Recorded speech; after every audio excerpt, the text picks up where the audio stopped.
Morning or good afternoon. I'm Rob Atkinson, and I want to welcome you to this ITIF event on the role of early stage research and science in addressing climate change. We at ITIF wrote a report last summer, and it was called Beyond Force, the Realist Pathway Through a Green Transition. And what we argued in that report was we're never going to solve climate change if technology solutions, electric cars, hydrogen, you name it. If those technologies are not good enough and as cheap as current dirty technologies, as much as we want to do that, as much as people are pressured to do that, as much as the US government might do something, this is global warming. This is a global challenge. So it really means we have to get better technologies that essentially everybody in the world, consumers, governments, and companies want to adopt. And that's not going to happen without early stage research. Much of it conducted at universities, including US universities, which really are in the lead in this space. So we're really pleased to have a discussion today based on a report that my colleague Desiree Solomon has written called How Federal Funding for Basic Research Spurs Clean Energy Discoveries the World Needs, 8 case studies. And we have a couple of the scientists or researchers, academics who've been doing some of that research.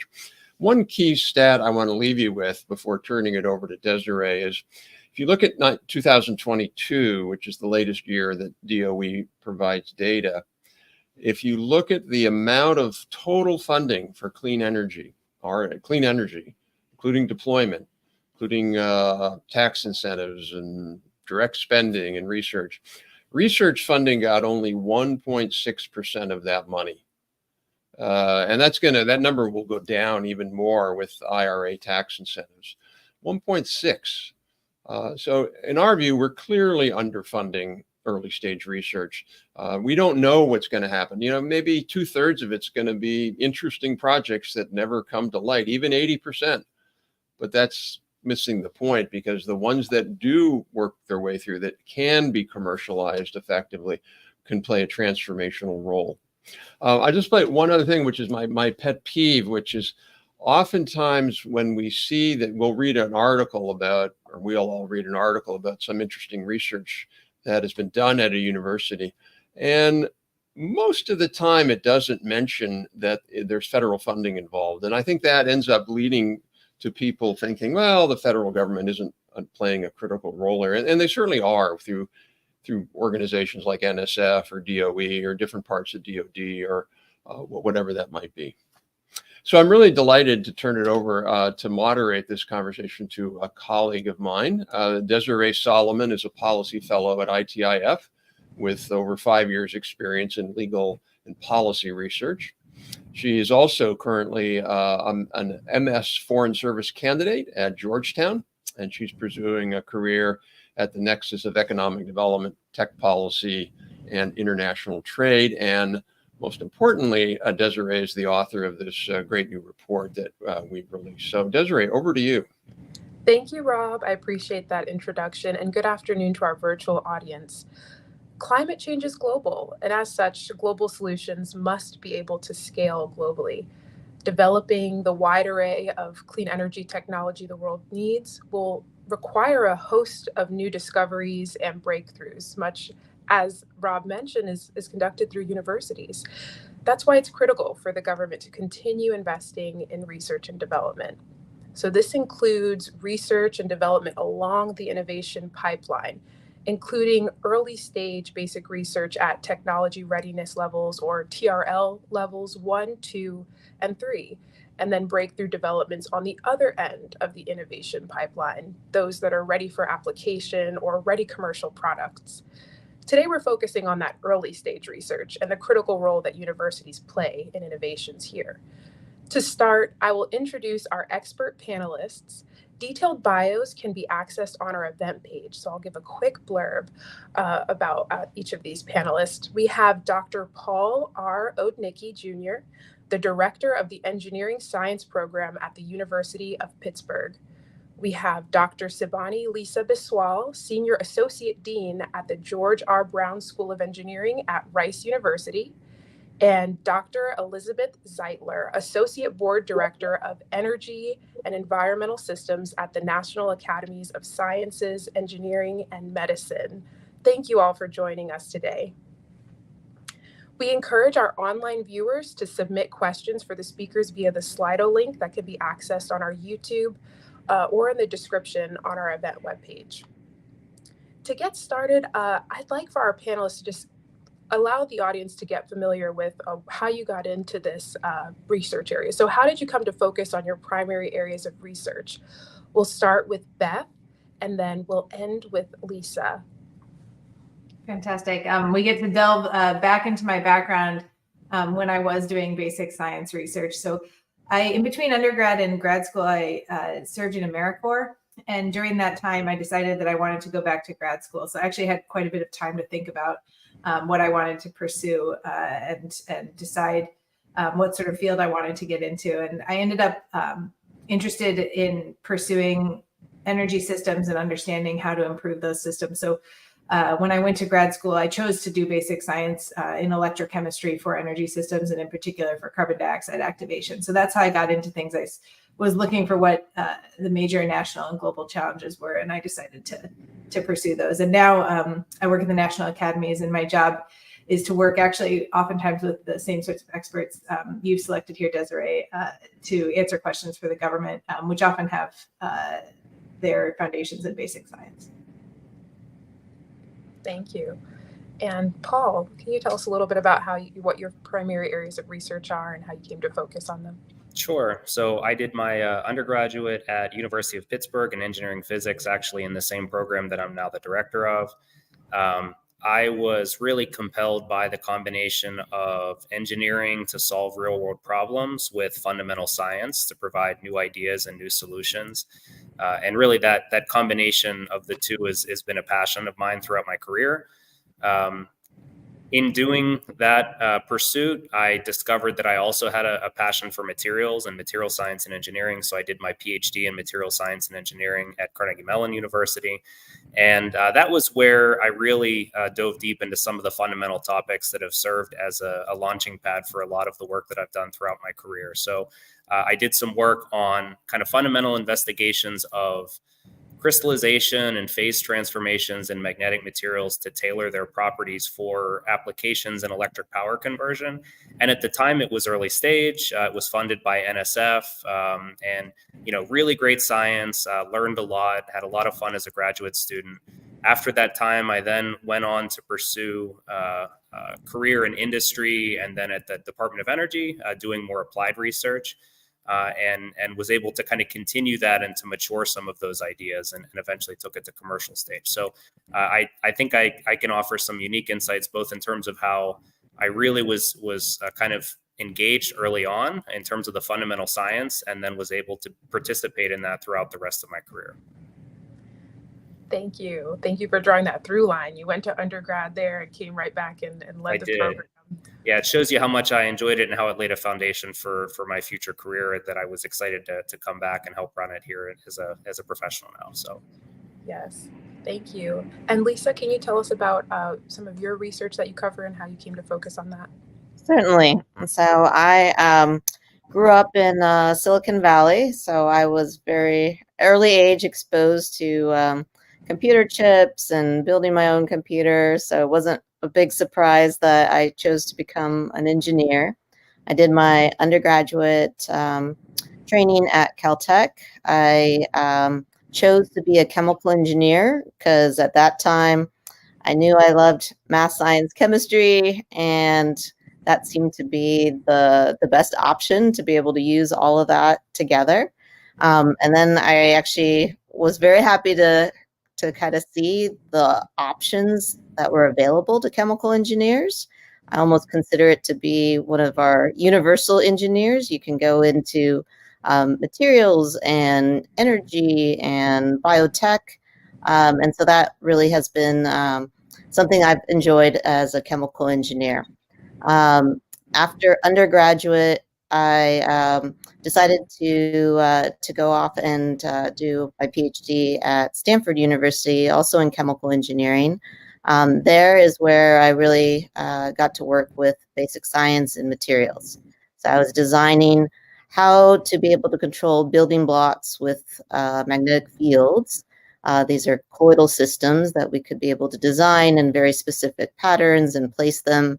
And to me, it was just a wow. Wow, we can be able to make brand new materials with new types of functionalities that no one had seen before, with these with kind of these micro scale building blocks. After my PhD, I was on the fence about whether I would go into industry or academia. I decided to bide my time a little bit with a postdoc, and so I went and did a postdoc at UC Berkeley, and that postdoc actually had a strong collaboration with Hewlett Packard Laboratories, HP Labs, and so I got to actually work on a project related to micro cantilevers, so sensing systems that both HP Labs and my PI at Berkeley were quite interested in, and so that gave me a new area of research to work in. And after that, I really felt like I wanted to continue that path on really being at the forefront of research and discovery. And so I decided to pursue an academic position. And so that took me then to Rice University here in Houston, Texas, where I have now been a faculty for 17 years. And my general area is what I call engineering soft matter systems. So these are going to be really systems where we take colloids, so microscale and nanoscale particulates, polymers, surfactants, and be able to bring them together for a host of different types of applications. And so related to energy, we work on composites where we mix hard materials like silicon and soft materials like polymers together for advanced lithium-ion batteries. We are designing green solvents. So these are going to be solvents that we're trying to replace for oil and gas industry with something that's not as harmful and toxic for the environment and human life. And so we're trying to find better ways to be able to help one of our big energy industries by making it a little bit cleaner. Thank you, Lisa. So we have a wealth of knowledge on this panel, folks who are still actively engaged in this work. And so I'm going to dig in a little more and start to continue to set the stage for our conversation. Beth, I want to start with you. I know we'll be going back to your roots and your basic research that you had done, but can you just share a bit about why is there a need for continued discovery, and why is getting through TRL levels 1, 2, and 3 important? Yeah, so I think that sort of going back to why I chose to do basic science in my case, and why I use a lot of information from basic science and engineering and even medicine these days in my current role, is that fundamentally we need some, as the president of ITIF said earlier, there's still a number of places where we need fundamental breakthroughs, where we don't have sort of a technology that is going to meet everyone's needs, especially at the going down to lower costs and making things affordable for people, making electricity, for example, reliable and clean and resilient and equitable.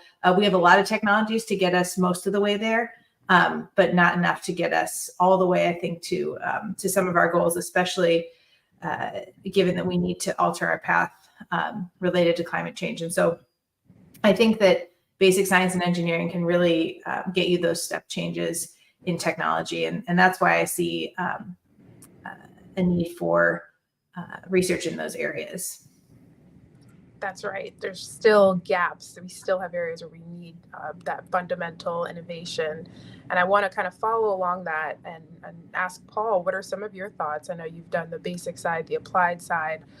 What are your thoughts here? Why is getting through TRL 1, 2, and 3 important? And what role do universities play? Sure. Yeah. I mean, it really is the foundation. So if you look at the stages of innovation, the beginning of the pipeline really is the fundamental discovery. process. And, you can't manage that. It's very difficult to manage fundamental science discoveries. And that's why just seeding innovations at the fundamental level, providing scientists who have ideas and passion and a vision with a steady foundation of resources to be able to pursue them is really critical. And I think that when I look at my career and having had the privilege of, starting on the very fundamental side, moving into industry, moving into applied research, and then coming back to the university again, I've really seen the cycle go full circle. And I've seen the work that I was involved with 20 years ago, now the nucleus of a company that's actually participating in some of the very applied work and solving the problems of today. But it was only possible because 20 years ago, the National Science Foundation, Department of Defense, and other sponsors had the vision to provide the financial support at the time. And it's also, I think, the parallel benefits of stepping new ideas up through the technology readiness level scale is the creation of the talent. And that's really where universities are absolutely essential. You can argue that fundamental science can be done at a national lab and fundamental science can be done at a research organization, but the production of new scientists that then continue to take those ideas and mature them throughout their career, and then also produce additional scientists in that area, the universities are absolutely the source of that. And that actually is one of the reasons why I came back to the university at the current stage of my career, because I saw limitations in workforce being a primary limitation to really taking good science into the real world. And I wanted to help participate in both the development of the new ideas that fill the pipeline for innovations and also the production of the scientists that can continue to propagate that. Right. And I know, Lisa, we spoke a couple of months ago about this, how you are right there in that research phase. And then when it gets moved on in the patent and it's through the Office of Technology Transfer, just can you tell us a little bit about what role the university plays there and what your experiences have been?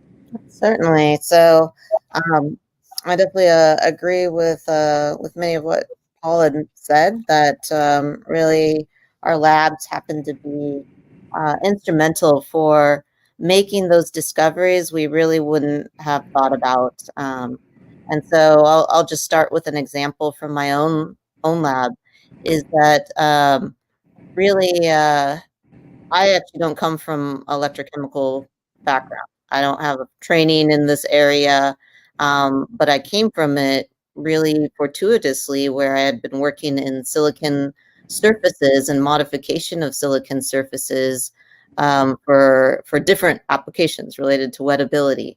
And it was meeting with a scientist at Lockheed Martin who said, have you thought about using these as battery materials?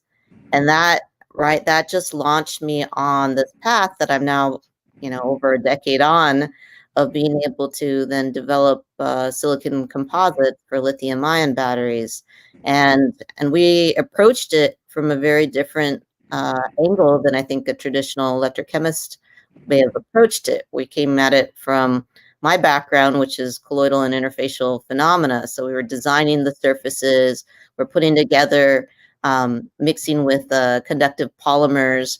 And really that comes from, again, probably not the conventional pathways that many were taking in designing a battery composites at the time. So I would say that that led to then some of our patents in this area, just again, because they were very different from what the current technology was looking at the time on there. And then definitely the university, we really have, over the past decade here at Rice, have really changed the culture from where the university really has now put a lot of effort into being able to support the technology transfer. At some ways, you could be able to think about it as academics, right? I often want to be able to disseminate that knowledge, right? I want to be able to share our discoveries broadly. And then you think about being able to launch a company, and you think about IP. A lot of that you want to be able to keep a little bit close in hand until you're ready to be able to have something that can be able to commercialize. And so working with universities, right, that's something where you can be able to try and have your university support how to be able to make that transition, and being able to think about, how do you develop the patent portfolios? How do you then develop licensing, whether that's going to be a startup that you're going to try and run, or that's going to be some type of finding a partner to be able to license with. These are all things that universities really can help guide a lot of our basic science researchers who may not have that background or knowledge and know-how to be able to take the technologies that they're making these discoveries with, and how to then implement that when it's ready to.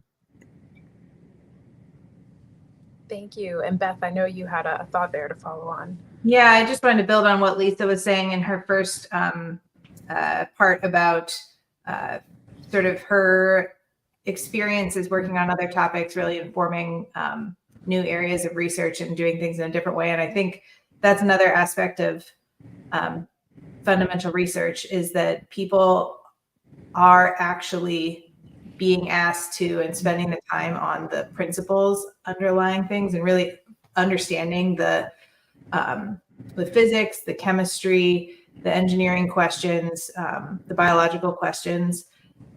And that not only does that lead you to having different training experience that lets you answer different sorts of questions, but it also contributes to the sort of knowledge that people can use across the board. One of my most cited papers is actually when I was an undergraduate researcher doing summer research on a fundamental question of carbon dioxide on metal oxide surfaces. And that paper has been cited hundreds of times because people just need to know that exact number for the stretch of that frequency, because then it helps them understand how carbon dioxide is interacting with those surfaces. And so I think those unexpected things are really important aspects of fundamental research. And I think adding on to the idea of non-obvious results is something that I think Lisa also addressed, as I think that's inherent to fundamental research. When you have scientists or engineers that are they're pursuing their passion, something that they're really intrigued by, really interested in, and certainly you want them to be aligned with the potential for discovering something useful. But at the same time, if you overly constrain the solution too early in the fundamental discovery process, then I think you minimize the possible outcomes. And I almost think about it, so those of us who look at designing and optimizing, so there's this process of optimization where you basically let a random generator search a number of different possible pathways forward. And if you constrain it too much, you may end up in what's called a local minimum, which means it's better than it would be, but it's not the best possible outcome. But if you provide more opportunity for sampling the different options, you can find non-obvious global minima, which would be, really solving the key challenges of today, really making breakthroughs that have paradigm shifts both within the energy sector and other industries. And I think that's really something that's very important, to keep that pipeline healthy, to keep it supported, and to be patient, and to let scientists and engineers kind of do their thing. And then when they've found something that's useful, that have the framework in place to capture that and to help them leverage that and make an impact. Yes, and finding something useful, that's a success. We talked a bit about IP. So I want to give each of you an opportunity to talk about, what does success look like in your research? Lisa, you talked a little bit about this, but can you point to a successful collaboration between university research and federal support that you've led? And what was that impact?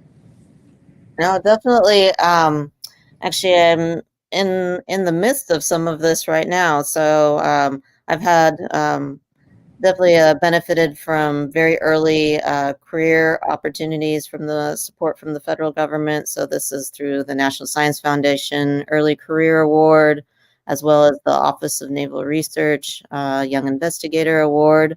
Those awards definitely set me on the path to be able to really have the freedom to, implement the ideas that were really at that point just, floating around in my head. But I didn't really have an obvious way of making sure that, that we had preliminary results yet, and things like that to realize those ideas. So those early career awards are essential for particularly for junior faculty to be able to launch their careers and be able to get those labs up and running. And then actually currently I have through the new directorate at NSF TIPS. And so this is the Technology Innovation Partnerships, I think is the acronym. But I have a grant now that really is designed for us to be able to partner with industry partners that may not be willing yet to take a risk on us yet, but with support through the National Science Foundation TIPS program, it de-risks our technology transfer to them. And so that has been very helpful for us in terms of being able to take our research from the lab and find industry partners that do not have to worry as much about taking a financial risk on their end. Yes, and those partnerships are so critical. The new TIP directorate is spearheading a lot of that work. And I think that that's a great kind of tie into Paul, your work. I know you've stood at an interesting intersection with all of your experiences. Can you talk about what success looks like and some of the examples that you've overseen? Sure. Yeah. I mean, so I've been the fortunate recipient of federal funding in the context of my current university position, and it's been foundational to pursue some of our newer ideas that I hope 10, 20 years from now will be maturing and commercializing through the Department of Defense, the Office of Naval Research, Department of Energy. If I think back to when I was a graduate student at Carnegie Mellon University, a lot of the work that I was pursuing was very fundamental. It was funded by National Science Foundation. I had a graduate fellowship that gave me a lot of flexibility through the NDSEG program. It was a great time, really enjoyed my time there. And then I went on to do some more applied work. And then when I landed in the Department of Energy's National Energy Technology Lab, I was able to develop a very close collaboration with my former advisor, Mike McHenry at Carnegie Mellon, and to sort of bridge that gap between very fundamental work, small scale lab work, and then the slightly more applied mission of the Department of Energy lab that I work for. And so we were able to successfully pursue funding such as RPE, other more applied programs within the Department of Energy. And that really was a very nice synergy for almost exactly a decade where there was innovation happening at the early stage at the university. We were helping to mature it and scale it through the national lab system, pulling in industry partners. And then at the end of that decade, when I moved over to my position at the University of Pittsburgh, we actually ended up starting a spin-off company that leveraged a lot of the innovations that happened over that time. So it was really that the initial federal support at the early stage level, and then the combination of the federal university partnership where the resources of the national lab could be combined with the creativity and passion and flexibility of the university system that was really an ecosystem that was very, very foundational to taking the technology to the next level. Right. And Paul, just to dig in further, following that line of the university system, can you talk about that value, the success of, educating the next generation of students, maybe some of those less, seen impacts that are made? Oh, it's critical. I really, as I said, one of the big reasons I moved back over to the university was to some extent, we were running out of people to hire. I mean, it's a niche field. There's not, the area of magnetic materials did not have a tremendous amount of investment historically. Recently, it's been different because the importance has become very prominent with electrification. But prior to that time, it was a fairly narrow set of individuals who were pursuing it within the United States. And all of them can be directly tied to federal funding support, whether it's National Science Foundation, DOE, DOD, program managers that really want to make a difference. And it really is crucial. And as I mentioned, the universities are the entity and the institution that can produce new engineers at the undergraduate level, that can produce new PhDs. One of the facts that I like to remind everybody, again, this should be obvious, but it's really not. To produce a PhD on anything, it's about a decade, right? So think about that. So if we want someone that's an expert on batteries, we had to support them 10 years ago, right? So that's something that the federal funding of today really provides a direct outcome. And we won't see it immediately, but it's really critical to have that continuous pipeline. Yeah, and I think to build on what Paul just said, I certainly was supported in my graduate time on a DOE fellowship personally, but also the research that our lab was doing was NSF, DOE, and DOD funded. All basic science, though, geared at understanding the reactivity of carbon dioxide in electrochemical systems. And, from the perspective of the National Academies, we're an independent organization, but we have a federal charter started over 150 years ago under Abraham Lincoln to provide science advice to the nation. And so we really value the scientists and engineers who participate in our studies. And so we get some federal funding to run projects, but the sort of primary service we get is from scientists and engineers who choose to participate and help provide this advice. And I think we're very lucky to have people from different backgrounds, people in industry, people in nonprofits, because we work on a lot of environmental issues where that's where the expertise is, but also folks in universities. And the fact that the university provides some flexibility, I think, to a lot of individuals to figure out how to best spend their time, how best to spread the information that they're learning and provide their expertise, that's really useful to us at the academies to get to learn from those individuals. Thank you, Beth. I appreciate that. We have one question from the audience, and I want to encourage our virtual participants to go ahead and submit some more questions on that Slido so we can incorporate those to the panel discussion as we go along. There's one question that's a follow-up to the non-obvious technologies that I think Paul discussed.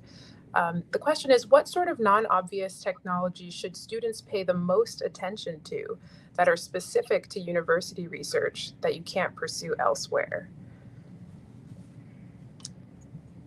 So I'll start and then let others chime in on that. I think what I've found over the years is universities allow passionate scientists and engineers to pursue their passion with less constraints and less requirements to show a direct kind of economic or societal impact immediately. And, while I can't give a specific set of technologies that's most relevant for, I think that students pursuing something that they just really enjoy, that it interests them, that intrigues them, that they're excited about, that's really where you can identify outcomes that would just not have been possible otherwise, because you have these empowered individuals with resources through, in many cases, federal funding that lets them spend hours, days reading, working hard in the lab, doing simulations, things that, you can't predict what the result will be, but then when you see it, it's exciting and you write a PhD or you write a thesis on it. And it's really that combination of passion and having the resources to pursue it. And I think Lisa touched on this. She had ideas that were floating around, and had she not had resources and connections to help translate that to real world impact, it wouldn't have gone further than that. So I think really just pursuing passion, being excited about something, and having the ability to do that would be my recommendation for students. And I think that universities are a place where there's a very unique opportunity to do that if the federal resources are in place to allow you to pursue those interests. I definitely echo Paul's comment about how important it is to allow our students to feed into their creativity. Oftentimes when we think about science and engineering, we forget that there's actually quite a bit of the creative kind of process that goes into it, particularly when we're at the cutting edge of research, right? Where you're really being able to allow yourself to be able to dream about new materials, new processes, right? New algorithms in ways that that others have not thought about. One thing I do want to add that I think is also unique to university research is that oftentimes we have access to some of the top instrumentation in the world. And so when students get to come and work at a university and get to see right? The next generation of electron microscopes and time of flight, secondary ion mass spectroscopy, right? Yes, there will be certain companies that have access to these instruments too, but at a university, these are broadly available. At Rice, we allow not just our Rice community, but even anyone in the, right, anyone who external wants to come and use and have access to these instruments, that they can be able to do that, right? So to be able to see materials at the atomic scale, to be able to, identify new types of chemical reactions, right? These are instrumentations that are being developed and often are housed at universities. Yeah, and I think the university also has a great community of scholars within, your group, within your department, but just across the university in general. I miss that a little bit, certainly. We get so much of that at the academies as well through our study committees, but the ability to go listen to talks and learn something new from an area outside your field, that's certainly something that grad students have time for. I know that Paul and Lisa probably have much less time than they would like to have some of that opportunity. And also, I really like to advocate for people, especially when they're at the student level, trying to understand these fundamental principles. Because I think once you are pursuing those sorts of questions, it really opens up a lot of doors for what other areas you might work in. If you get too quickly focused on the techniques in your field, then you won't have as much, I think, ability to move and pivot later and ask new questions. So that's another thing I think is really great, and something that you have more time for when you're a student than you will as you progress in your career. Right. And actually, Beth, I wanted to ask you a question about, just what are some areas where basic science can provide breakthroughs for major energy system challenges? What's your perspective at national academies? Yeah, we think about that a lot because we're asking oftentimes extremely applied questions. What should the Department of Transportation consider for technologies for 2025 to 2035 for vehicle fuel economy, right? Like that's a question I'm answering. So it's very applied, but luckily we're working with scientists and engineers who are also asking the basic science questions that underlie those, because at 2035, but especially as we're asking questions for 2050, for example, that are related to what the possibilities are going to be for our electric grid or for vehicles. We need to really have a sense of what the open questions are now. And I think in terms of some of the basic science problems, we talk a lot about materials with different properties. I think Paul and Lisa are obviously very familiar with those sorts of questions. So maybe some of those will get used in batteries, for example, but maybe they'll be used in materials for chemical reactors that have to operate at a higher temperature, or maybe they will be involved in electrochemical interfaces that we still have so much less understanding of. I really want to endorse Lisa's point about instrumentation. Also, just it gives you an ability to look into systems that we haven't been able to look into before. The advances there are amazing. Definitely, there's a lot of membrane science that I think is really interesting and important, and a lot of questions about how we're going to even do things like heat reactions electrically. There's a lot of basic questions about the engineering of how you do that, because we've benefited for a long time with heating everything in flows of warm fluids, and everything is a lot different when you start trying to use electricity to do that. And there's a ton of catalysis questions. I think understanding of catalytic reactions, especially new types of systems, especially those related, for example, to CO2. We've spent a lot of time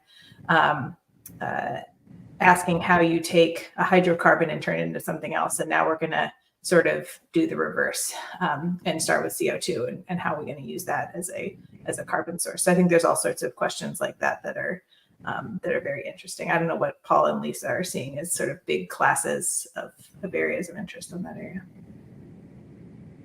So one touch point on that I can state is, so from the perspective of leveraging across different application areas, one of the other areas I do a lot of research in is in sensing and monitoring. And I can say that materials for sensing is extremely important. And we continuously look to other fields that have spent decades developing new materials and then figure out how we can use them in a sensor, right? Whether it's a membrane material for gas sensing or a magnetic material for field sensing. And so it's a really good example of how when you do have innovations at the fundamental level, they start to propagate and translate across the different application spaces and the different industries and can have a really big impact that way.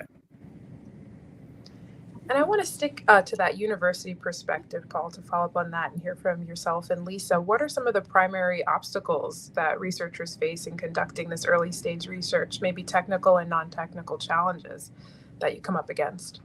So the resources is always one. I think universities are fantastic because of the flexibility. They have great tools. They have extremely intelligent individuals, a lot of flexibility and freedom, continuous stream of bright-eyed students passionate about changing the world and doing great things. And the resource is a continuous challenge as a faculty member, just making sure that you have enough funding to continue moving ideas forward. All of your researchers are there for a period of time. Very rarely do you have a long-term employee in the context of a university. So you're continually training, which is good. That's our purpose, but training requires resources and it requires time and energy. And so having a stable base of federal funds that continues to support is extremely valuable. And I can't overestimate that enough, because that allows the faculty to spend their time innovating and educating rather than fundraising. And I think we all agree that the former, to the extent possible, is a better option for the universities. And I might just add to Paul's comment about some of the challenges is particularly, I would say for me, is that I have a lot of responsibilities as a faculty member, right? From my educational responsibilities and teaching, my supervision of my research group, mentoring of my PhD students. So being able to find the time to be able to translate technologies, whether it be a startup or another commercial venture, is really, really a challenge. And I think oftentimes groups I've seen that have successfully done that is their students oftentimes will be able to do that. And so then the faculty can stay involved as a scientific advisory for them. But you also need to have kind of the bridge of entrepreneurs who could be able to help take that technology, unless there's an obvious company willing to license it directly from you. But if that's not the case, then finding ways to help in that bridge and that pathway to be able to translate technology. And with resources being one of those major challenges, how can universities effectively communicate the value and potential impact of this clean energy research to policymakers? There's a lot of stakeholders here. There's policymakers, industry leaders, and then the general public to really get that increased support and investment. If you could speak to that, Paul, how can universities effectively communicate this value? Yeah, it's always challenging, and you're right. There's a number of stakeholders involved, and you really have to tune the message to the stakeholder. But one possibility is really highlighting successes that are very concrete and very impactful, and then tracing back to their origin story and how did they get there? What was the critical discovery that led to this big company that's out there making large scale CO2 capture and making an impact, or whatever the innovation is. I think that being able to capture those stories and trace that back and then proactively communicate that is very helpful. And I think tuning the message to show value to the federal sponsors that have a mission that they need to pursue, being able to communicate how what you are working on, even if today it's not going to go out there into a product, that it has significant importance to the customers or the consumers of today. I think being able to tailor that message is important. I've been lucky to be out of the university for a significant fraction of my career, and I think I use some of that experience to try and help me tune messages to different stakeholders.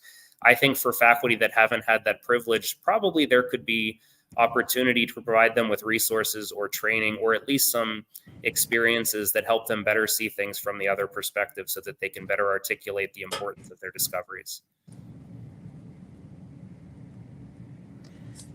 Thank you. And we certainly, as somebody whose job is to translate scientific advice from experts like Paul and Lisa into sort of legislation, actual policy of the government, I think that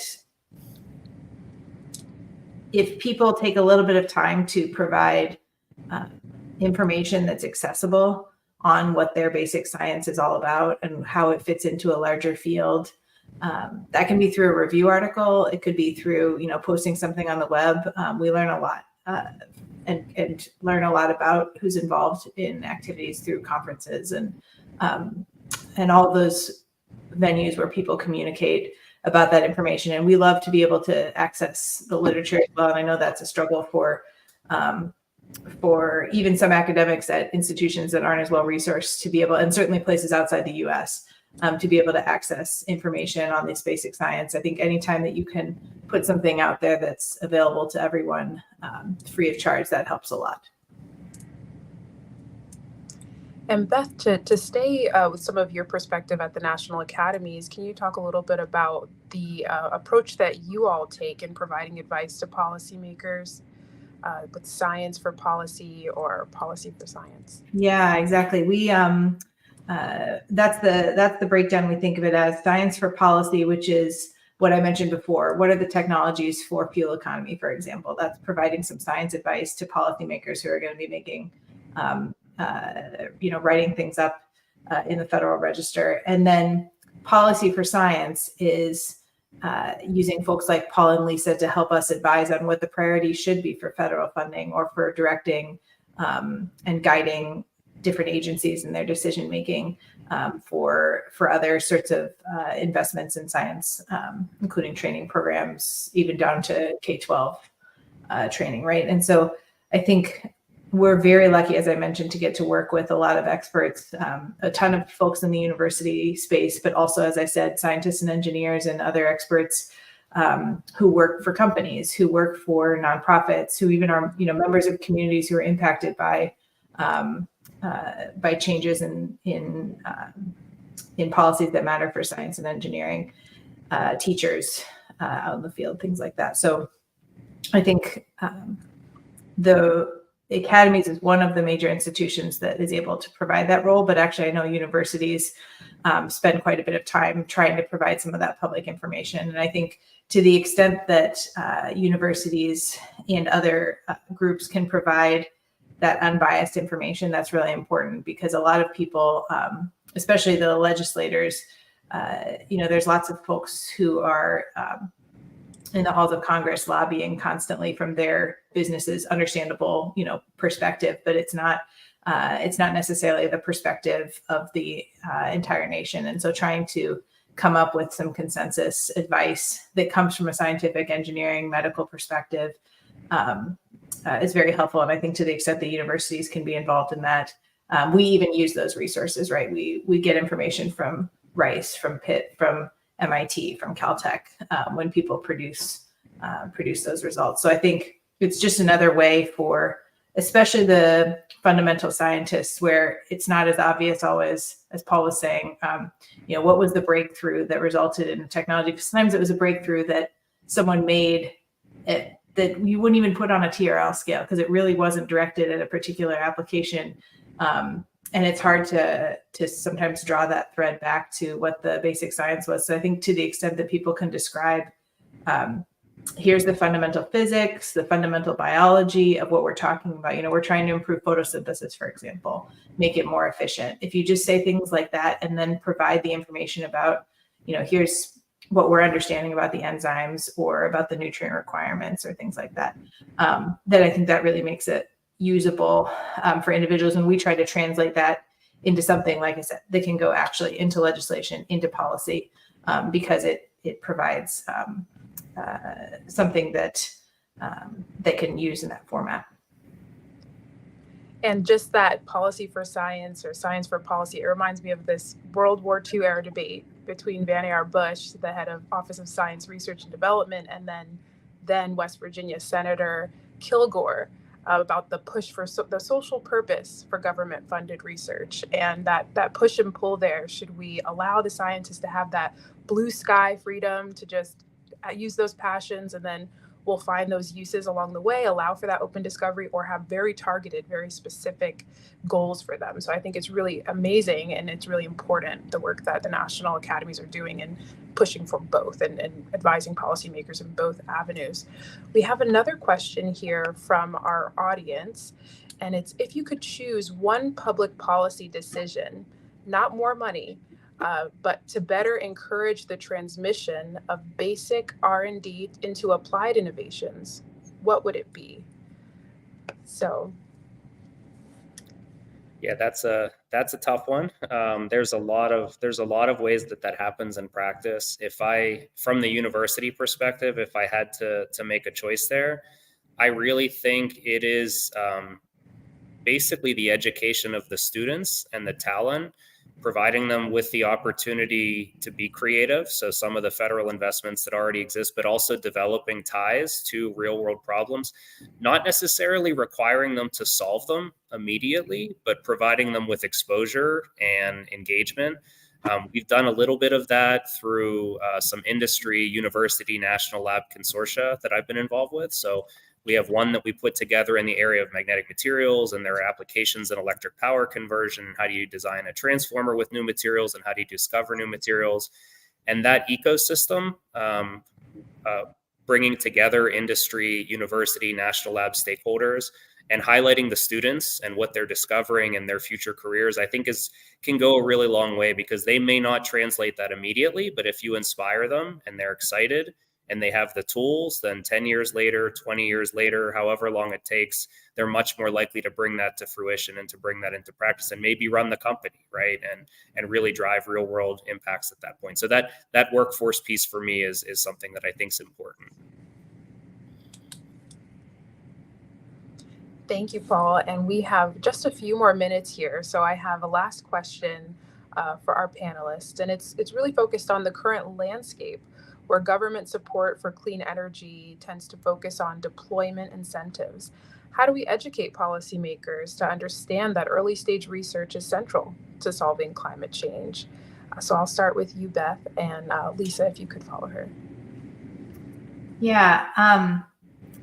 So I think that people do understand the value, but it's hard perhaps to maintain that connection all the time. Like you were saying, Desiree, when people are really focused on the needs today, and what we see is sort of getting things into the pipeline. But you have to remember that the pipeline starts, way earlier. And so the things that we did 15 or 20 years ago, or even sometimes 30, 40, 50 years ago, depending on the technology space, are just coming live now. And so I think for what I would suggest we do for policymakers, what Paul said, make those connections where we can in terms of telling the stories, so people understand, but also provide the information that shares with policymakers that catalysis is often an energy science question, right?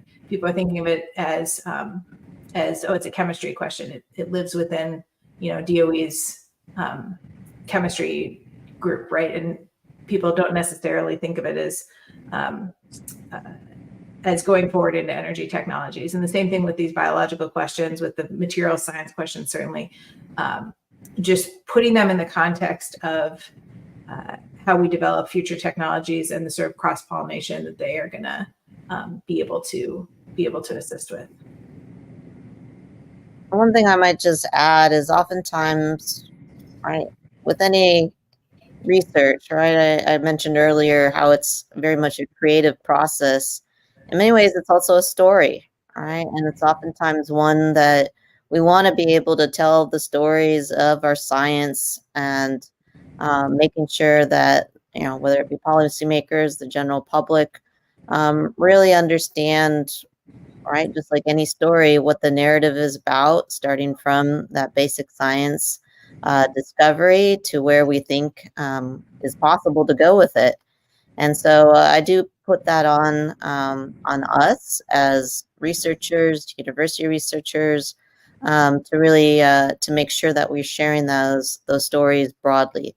Sometimes those are through research papers, scientific conferences, but I think you'll see at least more and more that many of us are also getting involved with really disseminating to the general public via TED Talks and short, right, like this, interviews and things like that, of being able to make sure that we are as connected or accessible to those who want to learn about what we work on. And Paul, if there's anything you'd like to add to this last question for the group, please jump in. No, I think the other panelists have done a great job. I would just punctuate the communication piece. I always think about, you know, what would be the impact of the most important scientific innovation that never was communicated, right? It's not very much at all. And so that communication piece is critical.